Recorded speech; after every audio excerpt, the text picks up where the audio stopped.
Assalamualaikum and hello friends, welcome back to my channel Noorjahan's Daily Life. இன்னைக்கு ஒரு ஹெல்த்தியான recipe தான் பார்க்க போறோம். மந்தகளி கீரை வச்சு அதோட துவையல் எப்படி பண்றதுன்னு பார்க்கலாம். ரொம்பவே டேஸ்டா இருக்கும். தோசைக்கு, இட்லிக்கு நீங்க ரைஸ் கூட சூடான ரைஸ் கூட சாப்பிட்டீங்கனாக்க அவ்வளவே டேஸ்டா இருக்கும். அது எப்படி செய்யறதுன்னு பார்க்கலாம். இப்போ ஒரு கடாயில ஒரு 2 டீஸ்பூன் அளவுக்கு எண்ணெய் சேர்த்துக்கிறேன். இப்போ எண்ணெய் சூடானது ஒரு 3 டீஸ்பூன் அளவுக்கு உளுத்தம் பருப்பு சேர்த்துக்கலாம். இது மீடியம் ஃப்ளேம்ல நல்லா பொரியட்டும். நல்லா ஒரு மாதிரி ப்ரௌன் ஆன பிறகு நம்ம கருவேப்பிலை 2 கொத்து அளவு சேர்த்துக்கலாம். அதுக்கப்புறம் பச்சை மிளகாய் உங்களுக்கு காரத்துக்கு ஏற்ற மாதிரி சேர்த்துக்கோங்க. நீங்கள் காஞ்ச மிளகாய் கூட சேர்த்துக்கலாம். நான் ஒரு 4 மிளகாய் சேர்த்துருக்கேன். அதுக்கப்புறமா ஒரு 15 பல் பூண்டு. இது நல்லா வதக்கி விட்டுக்குங்க. இது ஓரளவுக்கு வதங்கினதும் நம்ம வெங்காயம் சேர்த்துக்கலாம். நான் ஒரு பெரிய வெங்காயம் எடுத்திருக்கேன். இது ஒரு கட்டு கீரைக்கான அளவு. இது நல்லா ஃப்ரை ஆகட்டும், நல்லா டிரான்ஸ்பரண்ட் ஆகட்டும். இது நல்லா ஃப்ரை ஆன பிறகு அடுத்ததாக ஒரு 2 டேபிள் ஸ்பூன் அளவுக்கு தேங்காய் சேர்த்துக்கிறேன். நீங்கள் தேங்காய் துருவி கூட சேர்த்துக்கலாம். இதை நல்லா வதக்கி விட்டுக்கோங்க.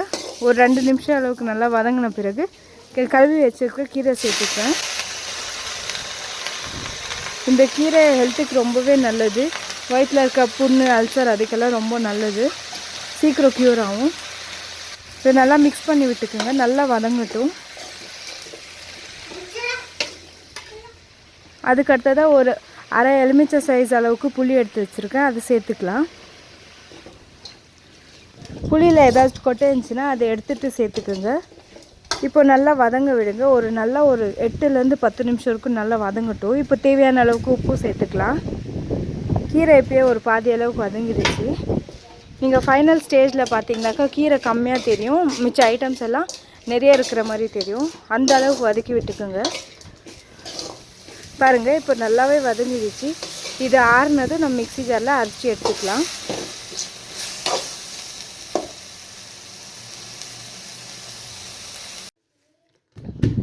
பாருங்கள், அரைச்சி எடுத்து வந்தாச்சு. இது நம்ம ஒரு பவுலுக்கு ட்ரான்ஸ்ஃபர் பண்ணிக்கலாம். நீங்கள் இது இப்படியே கூட சாப்பாடில் கூட தோசை கூடலாம் சாப்பிட்லாம்.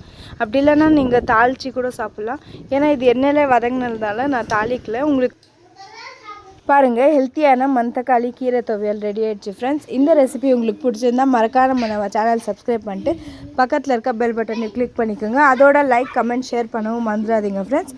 இன்னொரு இன்ட்ரெஸ்டிங்கான வீடியோ, அதில் இன்ட்ரெஸ்டிங்கான கண்டென்ட்டோட பார்ப்போம். அது வரைக்கும் அல்லாஹ் ஹாஃபிஸ். வீடியோ பார்த்த எல்லாருக்கும் ஜஸாக்கல்லாஹு கைரன். Thank you friends.